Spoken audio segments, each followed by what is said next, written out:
Okay. That was a pretty quick back-to-back. Kind of surprised Death Prophet's gotten out to this stage, to be honest. Yeah, same. I like this draft for Lilgun. I think your coddled DK lane is very 10 strong. You got seconds stun into remaining. Illuminate.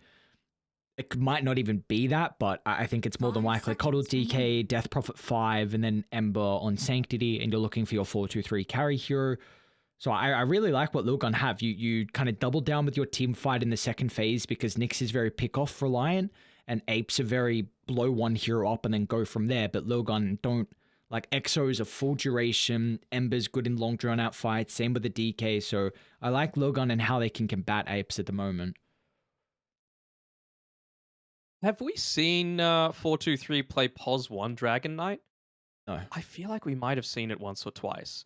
Just for me, I feel like they're still lacking stuns. You know, something to keep people locked into place. You've got the Dragon Tail, you've got the Searing Chains, of course, but I feel like you need something else. And I mean, maybe a Faceless Void could work, but you don't want to play a Void into a Dire Sand King. team ban. I feel like they need something else to lock down, especially now with this Lesh, right? I was thinking maybe if they could somehow slip a Mars through into this draft, then great against the Coddle Pride of the BKBs, great chain lockdown, enables the Ember and the DP very effectively.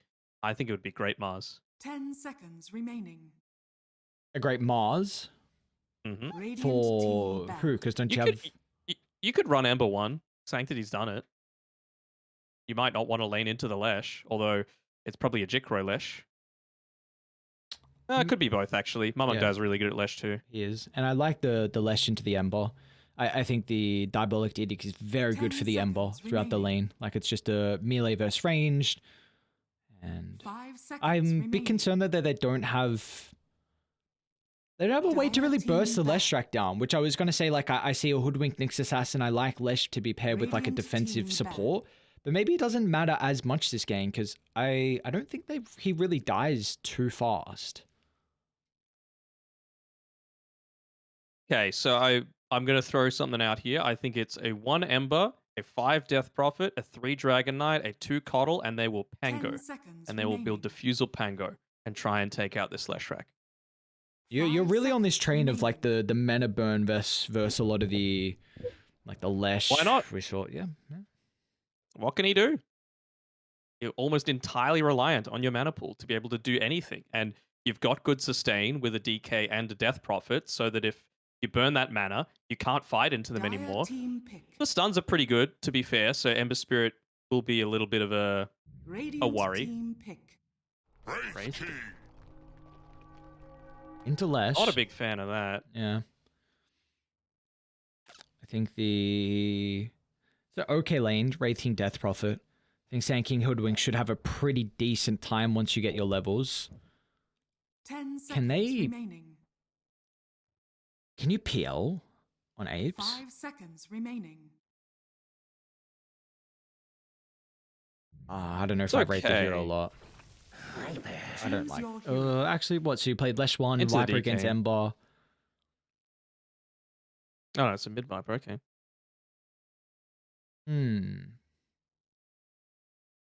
Okay. Well, we were right about the Sanctity Ember Spirit. Just in terms of where he went was a little bit up in the air. I mean, the teamfight control, Apes win hands down, right? Like, they've got multiple slows, they've got multiple stuns, they've got okay survivability somewhat. I'm a little bit worried about their tower taking potential. It almost entirely revolves around Jikroy, so he's going to need to have a fantastic game, whereas you've got a DK, a DP, and a Wraith King that are able to do it on Lilgun. I don't think Lilgun's lanes are bad by any stretch, but I wouldn't say they're favorable either. So what do I value more? Do I value strong lanes because it does feel like Dota's kind of snowbally these days, or do I value what they're able to get out of the map once the laning stage is done? You're first this time. I'm first. Okay.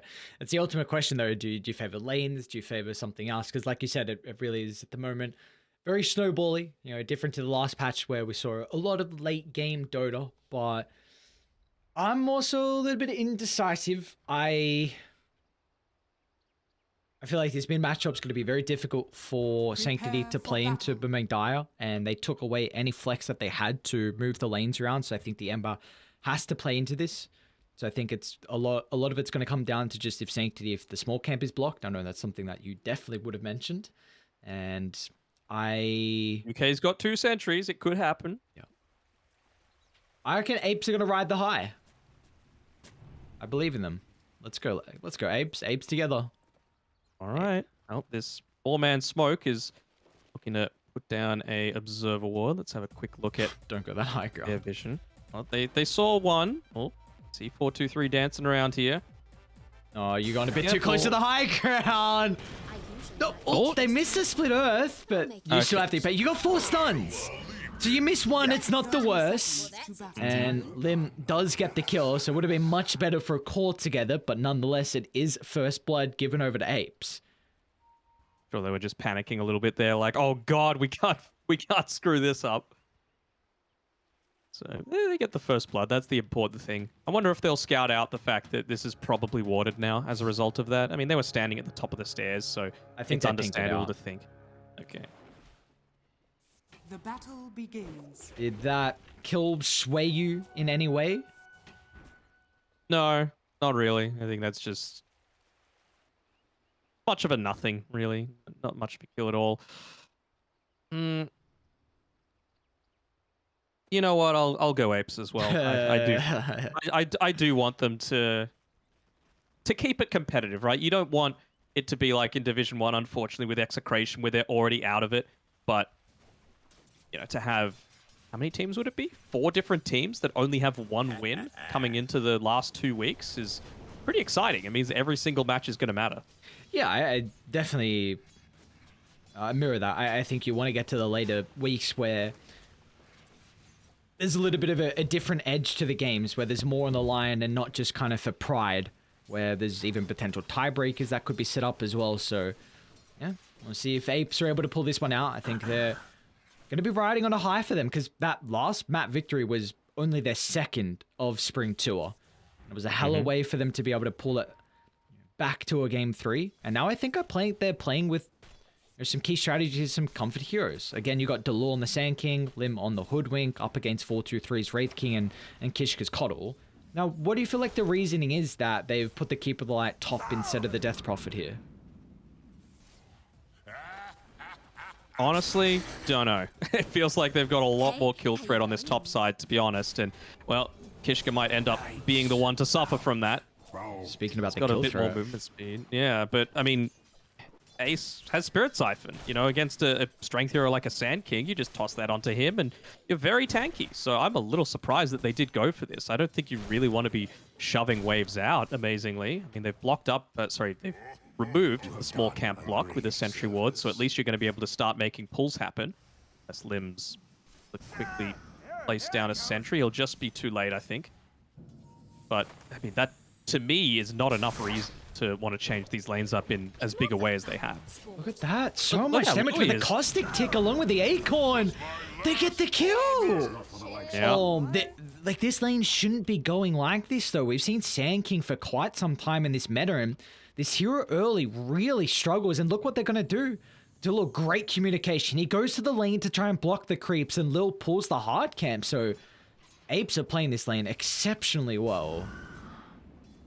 Lim, okay, it gets interrupted, so nicely done by Kishka. But this is really where, there was the sentimental aspect as well, of course, with the Apes. But this lanes, they do feel like they're a little bit stronger for Apes. Like mid lane, of course, a Viper's going to bully out an Ember Spirit.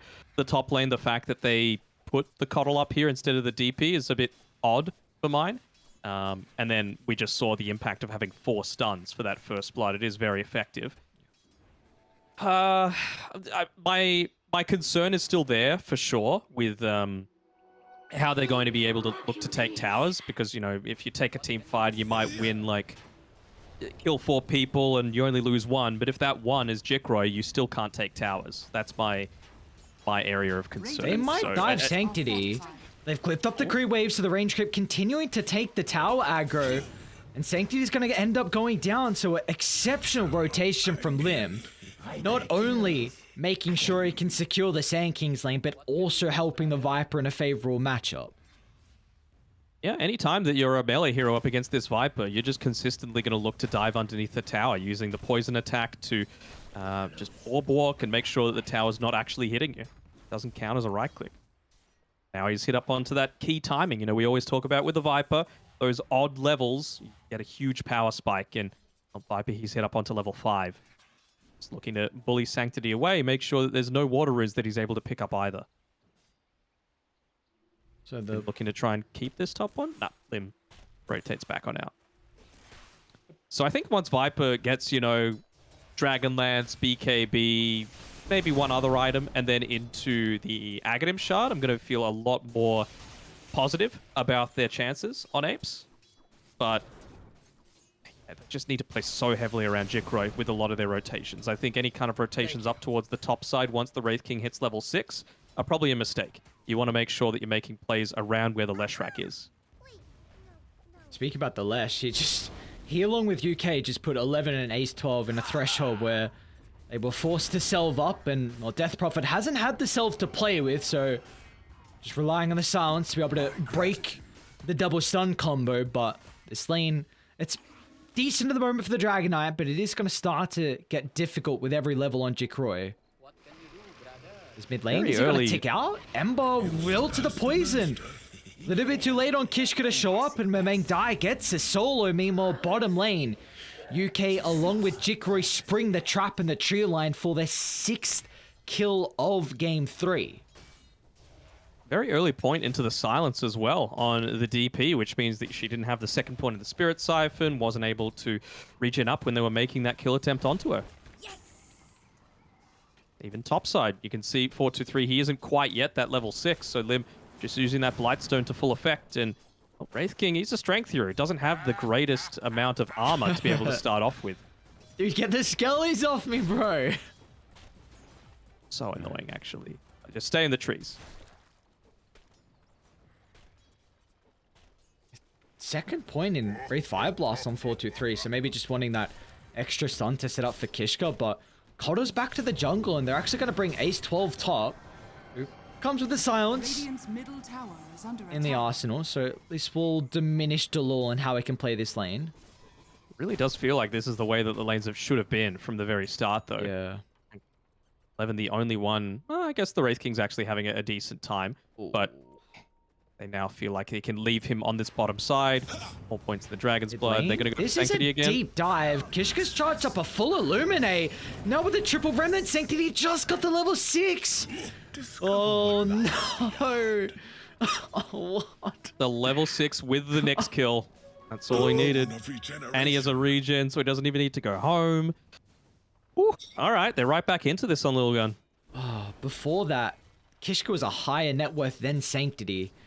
With him getting some of the kills, at least Sanctity now has a free wave to play with, which is huge for the Ember Spirit. I'm gonna try and shove this out as fast as possible. He'll be fine. Yeah, but he wants a catapult. He'll get it, but let's see how much health it actually costs him. Because Sanctity might die! under attack. Oh, even in base, he was nearly ticketed out. Oh, that was way too close for comfort. He's back though.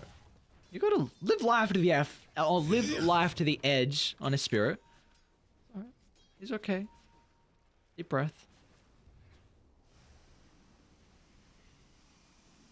Hello, charge up to the high ground again into a full charge Illuminate. A burrow into the TP out. Sanctity has no way to cancel this. Very nice play from him, but we are seeing it's 2 times now. It's been very difficult for them just to enter into the jungle with Kishka being nearby. I was about to say, do you really need to enter into the jungle? But it'd be very nice if they could look to pick up that Sanctity. They with the bushwhack, Silence going to be able to prevent the follow-up damage from Mamang Dyer. So Sanctity is actually looking for Lim, unable to continue to chase. So in and out he goes. Mamang Dyer is actually hunting to see if he gets greedy for one of the neutrals. Gonna run to Kishka instead. They've got a ward on the high ground, so have full information to play with, and he will tick out of the poison. Make sure he gives a little bit of mana over to Sanctity before he dies. They can see these stacks though, so Bottom that's lane. where a lot of the priority. Setting up on 11. A stun to hold back Jikroy, but with UK blocking off the avenue, trading stun for stun. He just epicenters that stack. Oh. Why not? Yeah. What can you do, brother? Nothing, brother. Do you take the hard? The medium as well? No, he's like, all right, we're happy with what we got. Oh, he's got a juicy heart at the Ancients. He's almost got Blink. Mm-hmm. I feel like Delul's been performing in every single game this series. He's constantly on point with a lot of those counter initiations coming out. His CK really set the tempo, and in game one, it felt like him and Jikroy were the lone soldiers, really.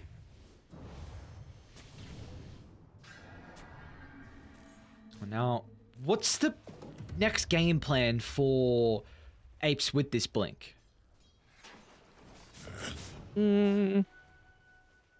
I was about to say, before a lot of those fights broke out, I wonder if Jikroy is going to go the exact same build as he did last time, which he has. He didn't get a single point in Diabolic Edict until level 7, and then since then, that's where all of his points have gone. So I think you just need to look to play around probably this 10-minute siege creep, shove waves out as much as possible. Among Dia's got the capability. A first stun, but that is... Doesn't result in much, right? Yeah. I'm still on the point. You need to play around Jikroy. He's going to look to try and stack up and take this camp, and then I'm sure rotate back to the base, TP up to probably the top side, and look to try and make a play around there, but it's where the rest of the team needs to look to join in. UK making his way up there now, well, joined by Delul. So by the time he gets out there, by the time they're looking to contest, Epicenter will be back up and available, so it doesn't really feel like anyone can try and stop this other than the Keeper of the Light. So Kishka, good preemptive positioning to make sure that he's up here on the top-hand side.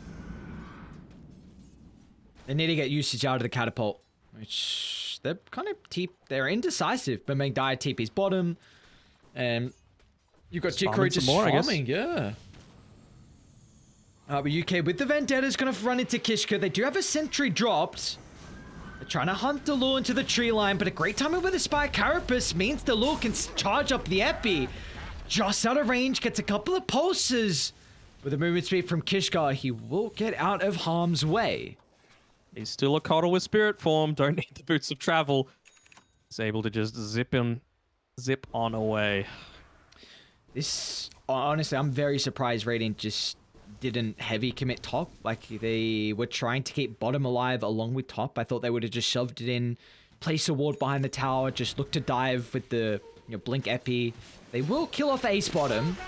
So at least they're getting something across the map, but it's not giving them a whole lot, honestly. Yes, Mamang Dai, maybe a little bit of gold for him to continue to scale, but you're not... Maybe they're trying to see if this bottom tower being pushed in forces someone to TP down to this bot side, and then they'll make a reactionary TP up towards top. Either that or they don't TP and you get a tower for free. So either way, you're going to get a tower. It's just, do you get a tower plus heroes as well? Oh, they will get a kill on UK top, although Delul tries to be the savior, but not enough mana gold. for Burrow Strike. Yeah, wanted the Sandstorm instead, so that will cost them the bottom tower in the end though, so no one TP'd down, all their attention was put to try and kill UK's Nyx Assassin. And I think that it's those small little decisions that differentiate things like pubs from pro play. I'm sure the call went out that we cannot TP back to this lane because then they'll just react and make a similar sort of TP and punish us. Or even just looking to do a similar sort of thing. Like Mamang Dai, he's still positioning himself down here. He's got the boots of travel so he can join in at any time. But he's just constantly keeping pressure on this tower. It'll take a little bit, but it's a lot of gold that's just vanishing on the map because the tower's claiming it as opposed to any kind of heroes. Top lane. They've split away from the Wraith King. Gonna look to TP up, but Jikroy being the second person to show up means they'll have a way to cancel that, and he recognizes there's no point putting a skill into his ulti. But look at this, DK, TP bot, look trying at what to they're charge doing. up the epicenter with a perfect bar strike onto 2. But the extra follow-up stuns are lacking. Sanctity's gonna jump to the river and up to the high ground as UK just a little bit too late. Yeah, he opted to go for the right click on the Vendetta as opposed to just the straight stun. I feel like if we went the straight stun, Viper would have been able to close the distance with those boots of travel, get the Viper strike onto him, and then he's not going to be able to move quite as fast to activate the Fire Remnant. This is what I was talking about, right? Oh, actually, Sanctity's just got the one Remnant. Okay. So 11, if he's able to get a tower in exchange for this, that's a big win. The TP bottom. Yep. And Meng Dai combined together. 11, there's nothing really much he can do. Maybe trying to hold back the Hoodwink. They are killing off UK underneath the T1 tower, so at least Lilgun are getting something out of the space that 11's providing them. It's a killing spree for Meng Dai. Arcane Rune on the bottom side of the river.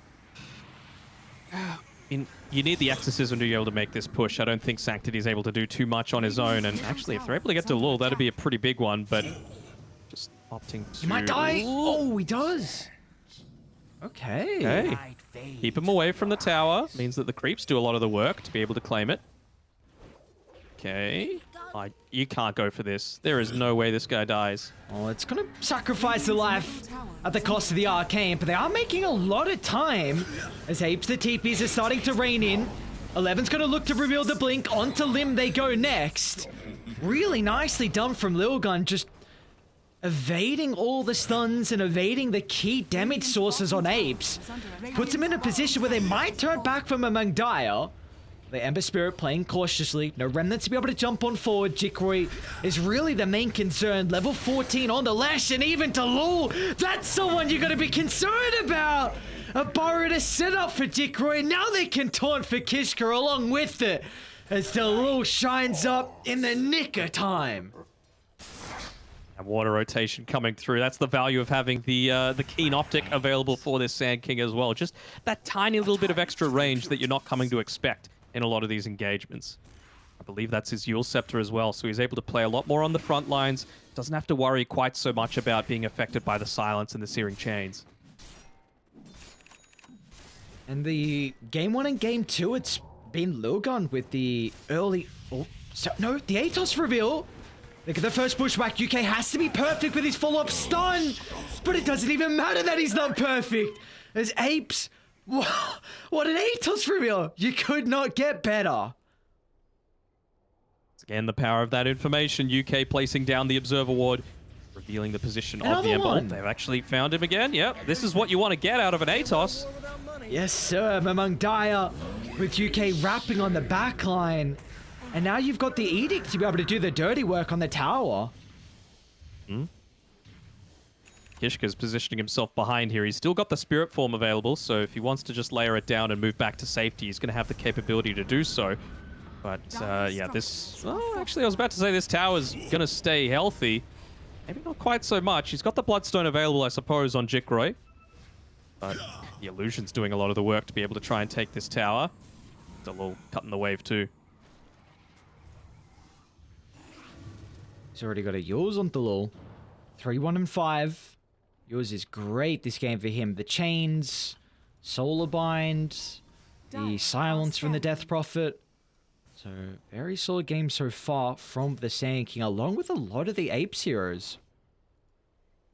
Yeah, I like the fact that Jikroy, it's so tempting to want to go into that mid lane, right? But you can see Coddle's set up perfectly. Ember Spirit was around there as well. So even though they had the vision advantage, Jikroy only had about half HP. So he didn't want to consistently play around there, run the risk of him dying, and give away this nice early net worth lead that he's been able to obtain for himself. Nice read, Meng Dai. Just drops a Nether Toxin, TP's out, the 4 men smoke, and they're unable to run into the Viper, so more time wasted. Well, they're not getting too much out of it, though. They are trying to sit up around the T1, just anticipating any heroes to defend this and come to the area. They know there's a sentry behind the tower as well, with Dalil getting hit inside of his Sandstorm. So let's see if UK wants to use that there just to protect himself a little bit. Might even be able to claim this Observer Ward to the left-hand side. Radiant's top tower is under attack. Meng Dai might just be able to hit this one down. Doesn't know exactly the positioning coming through from Lilgun. It's understandable. Again, this is a high-pressure situation as they find UK. Gonna try and chase him down here.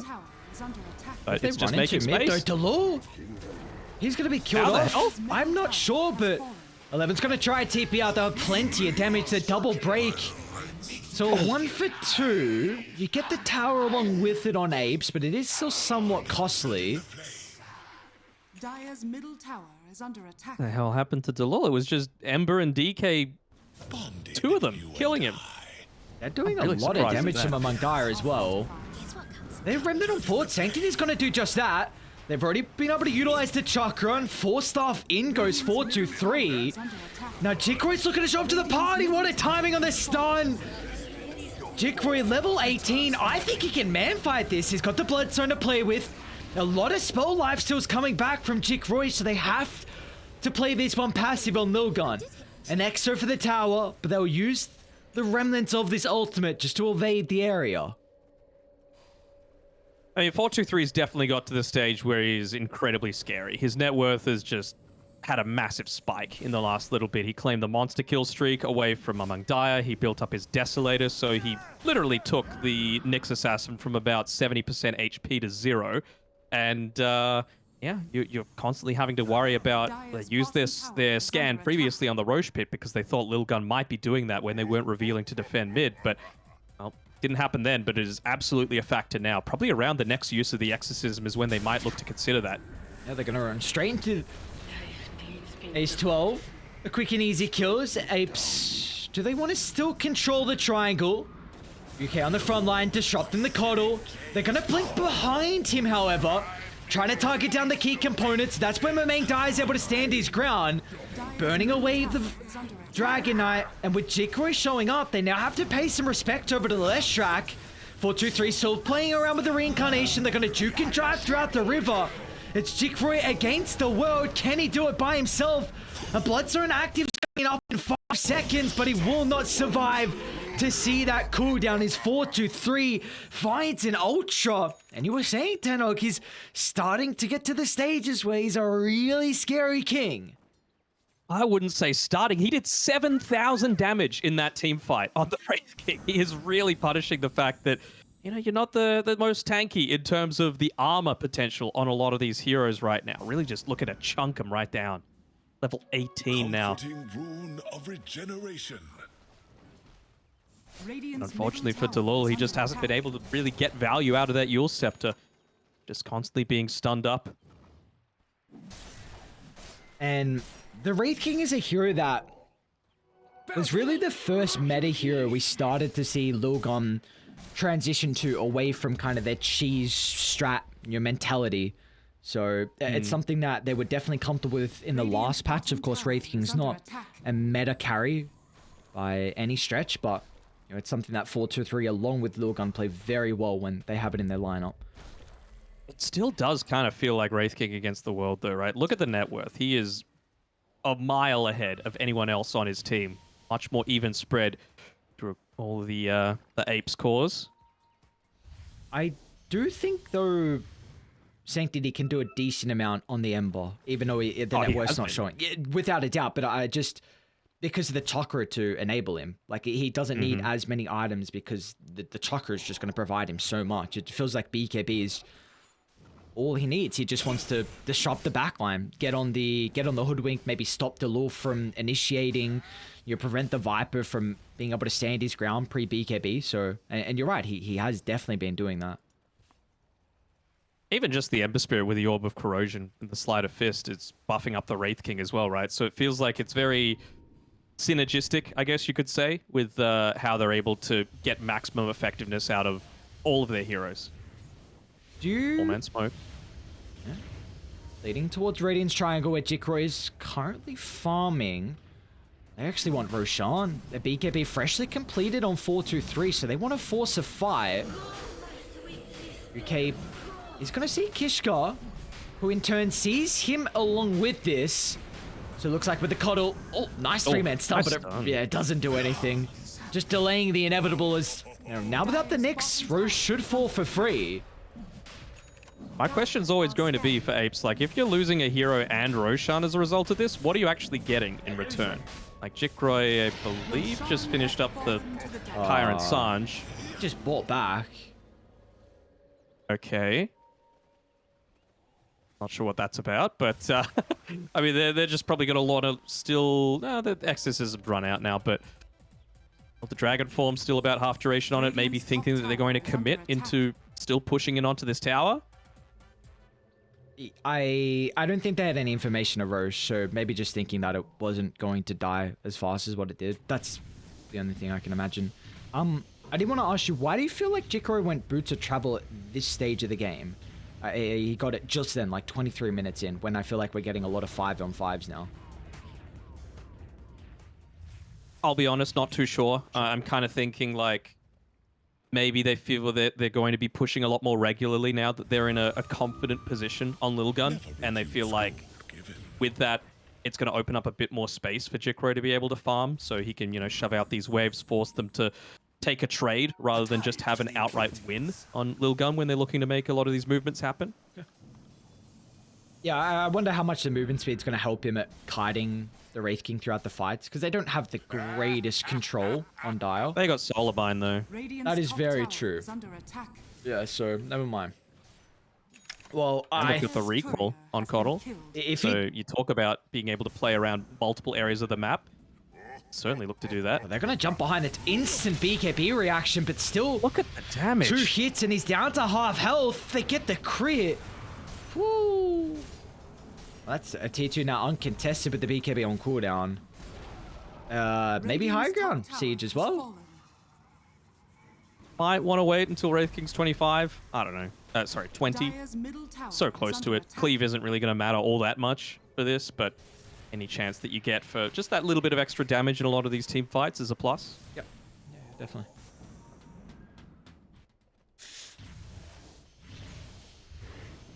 I mean, you have 3 minutes of Aegis Supremacy.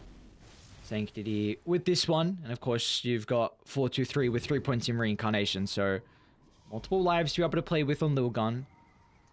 And we'll see. Radiant, they do have some decent damage over time, like not heavily into the ultimates, it's really just a lull. But Les should have enough mana pool to go through these fights, and Sanctity now having BKB, if he can position himself onto a higher ground where he can just continuously right click, then maybe he can have a decent fight, but it's the open field where Lilgun thrive, and we're going to see that come into play. The front of the T3 tower, Sanctity and 11 in conjunction, diving with main dive before the BKB, but the Ember Spirit's got to be cautious, and be sent to lay it down, but they stand their ground, and Aegis for what? As Sand is the cost. Yeah, it just feels like that time around you weren't even able to pop the BKB on Mamang Daya, so I'm always that way about a Viper, right? Physical damage is the way that you look to try and take him down. Jikoro? Very far outside the base. Bloodstone activated. Ridiculous amount of spell life still coming back into the Leshrac, but now that it expires, can he stand his ground for the second round? They've killed off 2 heroes. Now onto the Wraith King. The AoE damage is too much for them to handle as Jikoro gets the double. A BKB TPR means Sanctity will survive, and in the tail end of that fight, it's also Kishka finding a freebie, but Leshrac flexing his muscles. I mean, just look at the difference there with a Leshrac having just a plate mail on its own was so much to be able to turn the tide of that. It just gives him the confidence to be able to run in onto the front lines. Run into Kishka. Kishka. Forced off to the low ground, but Jikoro and Danog can easily follow in the chase. So another quick pick off. And you got the Shivas now as well on Jikoro, which is going to be pretty damn effective against both the Dragon Knight and the Wraith King. Wraith King already hitting quite slow already, but to slow that down even further is a big win. They might end up indirectly saving Mamang Daya in some of these engagements, you know, allowing him to get that BKB off because he's taking 2 hits instead of 3, for example. They're hunting. This is mega deep on Apes. We saw prior Lilgun, they paid the price of taking a deep attempt.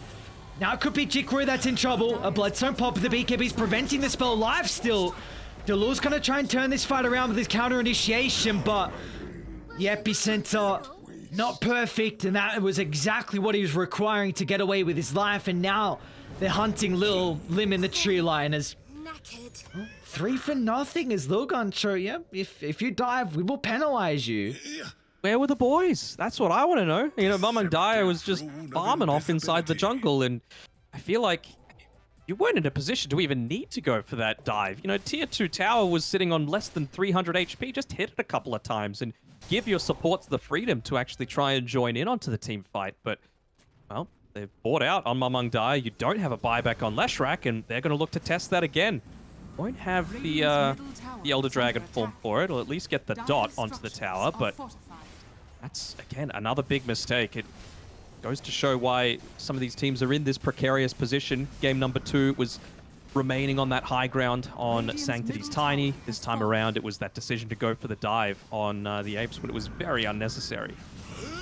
It's still no epi for Dilul anyway for this defense, so a melee potentially into the full set, but they deal with the skeleton, so it's going to be Lilgun that strike first in regards to the high ground objectives in our game 3. It's even more important that Sand King dies there because basically had his BKB at the time. So I talked about him getting chain lockdown, not able to get good use out of the Yule Scepter. Well, that's just looking to continue. As I'm sure Dilul, it should be Dilul in my eyes, that looks to claim up a lot of this farm, and he does. So BKB available for him, not quite level 3 epicenter, which is very important, and looking to build up into his own BKB as Jikroy. Very awkward though for Apes. They tried to smoke top to catch Sanctity going for another wave, but he in fact just went back to his own jungle. Then they went mid to find a straggler and no one was there, so a wasted smoke. Maybe just using this to, in the end, to drop some wards down by their triangle. But you need to protect this now. Like, this was a big reason why Apes were able to win game 2 off the back of their vision and starting fights because of this. So you need to make sure you keep these now. I wonder how much of their attention is going to go towards kiting this Wraith King. Because, I mean, and if it gets to that stage, right? Because Viper is almost level 20. He could opt to go for the Viper Strike DPS, and it looks like he's building into an Aghanim Scepter for himself. So just having that 10-second cooldown Viper Strike, increased cast range, so you're not putting yourself in super harm's way, and then just layer that onto the Wraith King. Even if he BKBs, you're going to be able to just keep him somewhat stagnant in a lot of these engagements. And even though I feel like Sanctity's doing a great job at layering out a lot of damage with the Chakra Magic, it is still 4-2-3's Wraith King that's the finisher in a lot of it. And the finisher has the Abyssal Blade now completed as well, so 4-2-3. He can offer as another way to initiate if he doesn't want to use the Wraith Fire Blast, a much easier time. They are anticipating Radiant to trail behind this creep wave, but no one will do so. 11's made his rotation up top, so I wonder, are they going to look to reconnect with the rest of the team on Apes now that they know the DK's not there? But again, you got a coddle, and there goes the recall. So, oh, I was thinking maybe they might try and get like an Acorn shot in onto him to prevent the recall back to base, but like Dilul and Lim are satisfied enough to just stick up here and keep this lane pressured in. But I don't think Lilgun gonna pressure it at all. I think they're like, all right, slowly tick away at our tier 2. We're just gonna, well, we have taken all of your outer towers. Mid lane's gonna consistently push in because we took the melee racks, and we'll just play around bot side instead.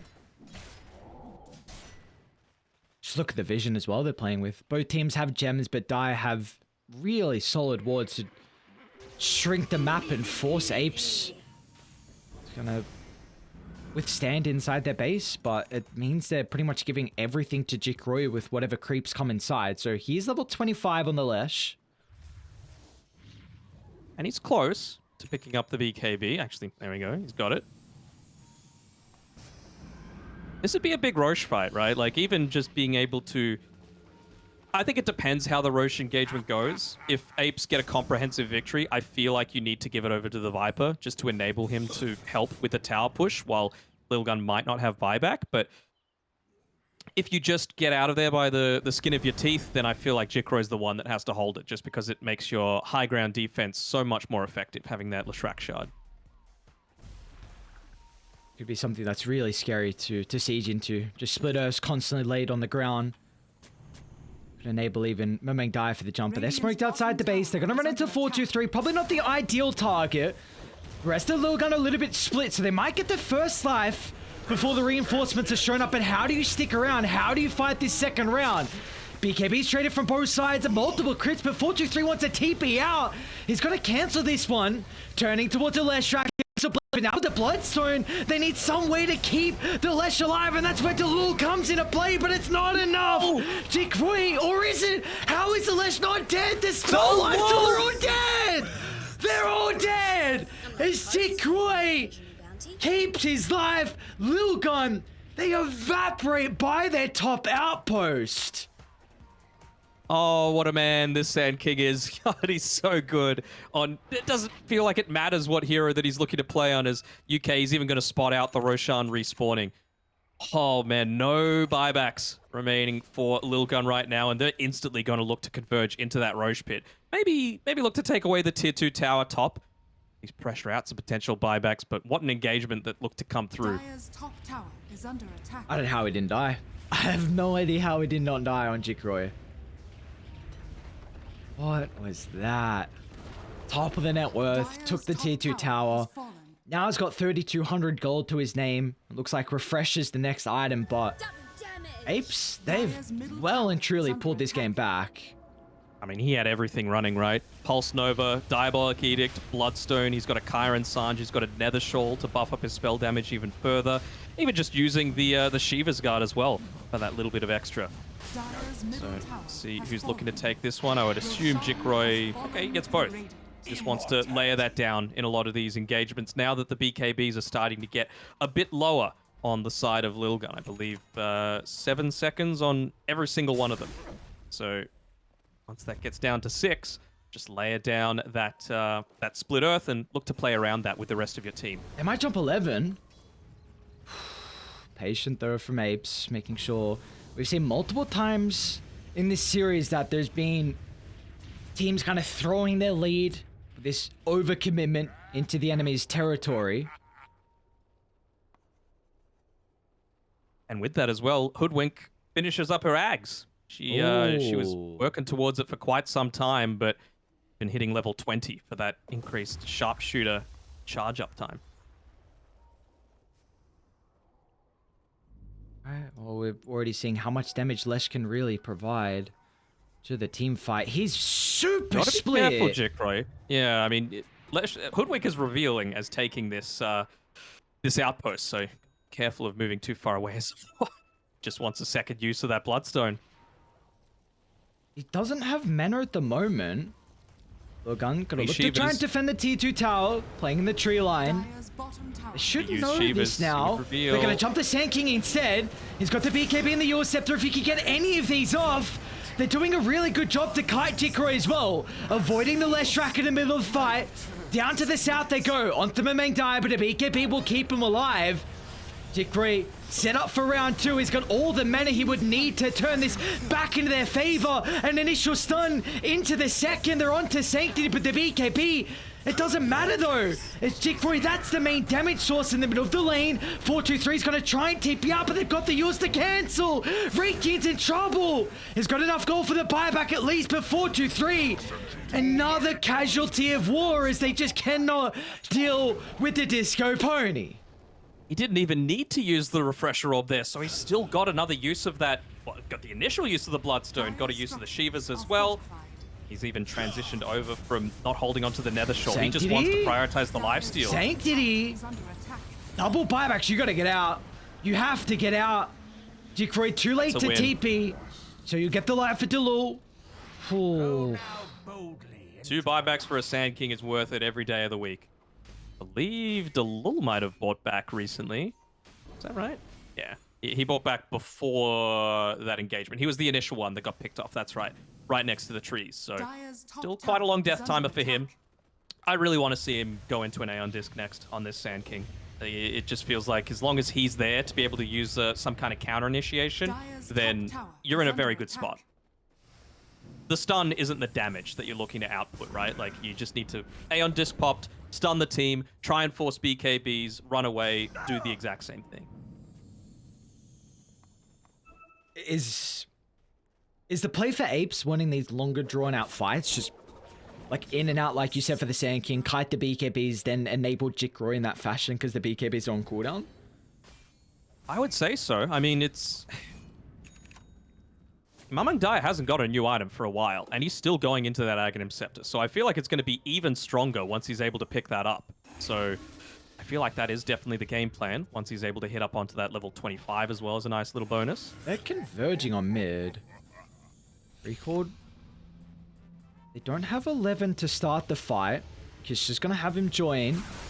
They run into UK, which is not the worst sacrifice as long as the rest of the cores get away. You lose the gem. Do they have another one? No, 2 now on Lilgun. That's pretty big, actually. Sorry, I was just vibing with Wraith King's Yeah, his no, taunt that's understandable. dance. He's close to 25, so... Oh. We'll see if he's been kited, though, in these fights, which is an issue. The movement speed from the Leshrac, once the stuns are expended... It's gonna get worse. Like, once Viper hits his Aghanim Scepter That's true. timing, what do you do? Yeah, maybe the thought process is Jikro's under a ward. As TP's down to the outpost, they're going to start onto Delul. Ascetic Cap and BKB TP out, but 423 has the Abyssal. Abyssal. They're going to try and run into Jikroy. A random slight. He goes to the south instead, so Jikroy just TP's back to base, and Delul again doesn't have buyback.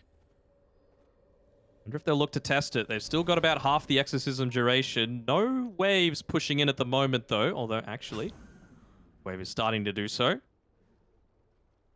Doesn't seem like they'll be able to get any consistent damage out here as Lim doing a great job of cutting the wave as much as possible.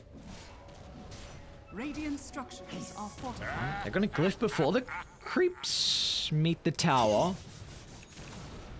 Sure, having no aspect, but we see how difficult it is to siege. There's the Ags. Yes, there we go. But that means no buyback. Okay, so thoughts on... I feel like this is such a hard choice to make, but Jikroy's gone Timeless Relic instead of the Paladin Sword. Radiant's bottom tower is under attack. You've got enough lifesteal. You know, it's one of those things that is multiplicative, right? So I feel like just buffing up your damage is always going to be a good thing. Okay. Especially with the split earth, right? Like, imagine if you lay one down, you use all of your spells, all your items as well, you refresher, you lay it down another split earth. There is a legitimate chance that you could chain lock down someone, as in no break out of the stuns there. Yeah, that could be very difficult for Lilgun to fight into. Because it's not like 423 is playing with the spider legs or anything like that. He's blinking to the middle, then you are targeting one hero down and going for there. They are super split on Lilgun. Lily's just going to look to jump one of the supports. Sent up to heaven he goes. So Slim clears a life. Level 23 on the Hoodwink, and they're instantly trying to get their other lanes into a position where they can get a kill, but Jikroy just showed top, so Lilgun's going to try and use this information. Next assassin will be a casualty. See that the Nether Toxin was placed down onto that bottom side of the map, so it'll be a 1-for-1 trade at the end of the day. Fortunately for the Apes, they weren't able to claim one of those gems. Coddle and DK holding them at the moment, so it's looking to completely take away any and all vision that they've got on the Ape side, and yeah, it shows when you have a look at what their vision looks like.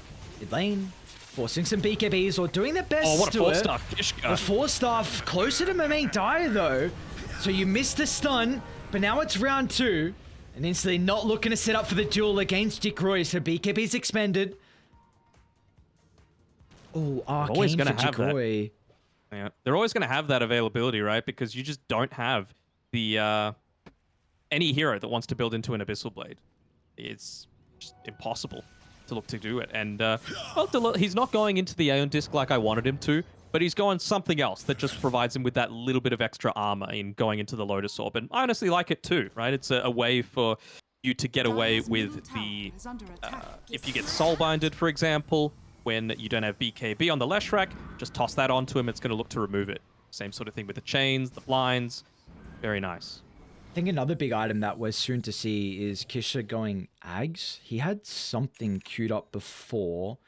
It wasn't the Ags, and I do not remember what it was, but now with a Will-O-Wisp, a little bit more AoE team fight control, which I think is big for them, because we have, again, been seeing what's happening. Like, they're chucking out stuns, maybe killing off a hero, but not having stuns for the Lesh after is proving to be an issue. And even just being level 25 on the Coddle, right? Like 1.2 second blinding light stun can oftentimes really catch you off guard, especially when it's being played in a position 4. Has 9.4 thousand gold at the moment on Jikroy as he uses the Split Earth to scout out Roche. But by doing that, means that he's going to walk outside the pit, see if Lilgun saw that on their map. I didn't realize Roshan broke down trees as he ran through them.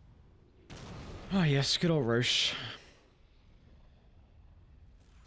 Third one of the game.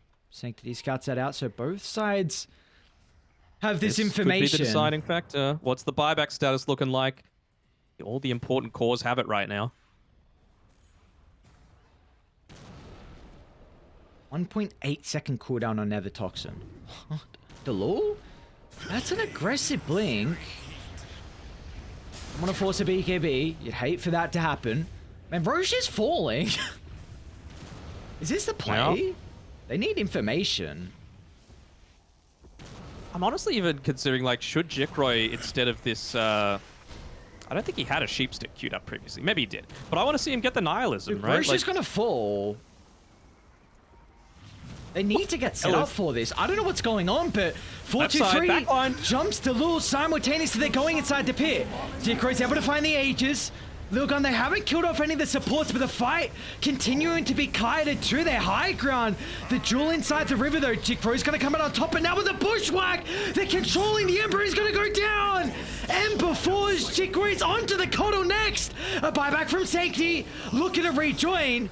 They've got the Spike Camper stun into the second stun. Sanctity needs some assistance. A remnant to the side is just going to make it away. Pursuing on for more, though, but they will not catch up to the Ember. Unseen. 3 buybacks as well. 2 of them on the Apes, Mamang Daya and UK. Sanctity. Lilgun having to expand his. Means it pushes him a fair distance away from being able to finish up this Refresher Orb, and we know for Ember Spirits how big of a difference that can make, especially when you've got this Aghanim Scepter. So looking to sell as much as possible. There we go. He's got it. Just looking to go up in mid, though. You've got that second life on the Leshrac. Toss him on the front lines. Even just look at his positioning, wanting to make sure that his team can force-staff him in if they look to commit heavily. Radiant's bottom tower. Now, 4-2-3's in a position where he can rat. He's got multiple skeletons. He will do a lot of damage to the tower. They might actually look to cancel TPs. Sanctity's going to try and do that. Jumping to the backline. They're off the mark with the stuns.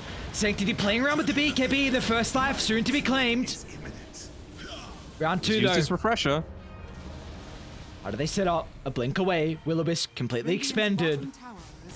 UK's going to overstep the boundary. Delul maybe waiting in anticipation. But still, Sanctity wants to get more aggressive. Bar strike of the high ground. Sanctity's just pulled back. He's got an opportunity to pop the BKB. They're on to Jikroy as well. The Bloodstone BKB doesn't get any health back. And the Leshrac without a buyback is now Lilgun. They'll run into Mamang Daya in the river. Cheese is activated. He's going to stand his ground, but the damage, it's all on the Leshrac at this stage. And without him, they can't turn that fight. They're not even done, though. They're not done.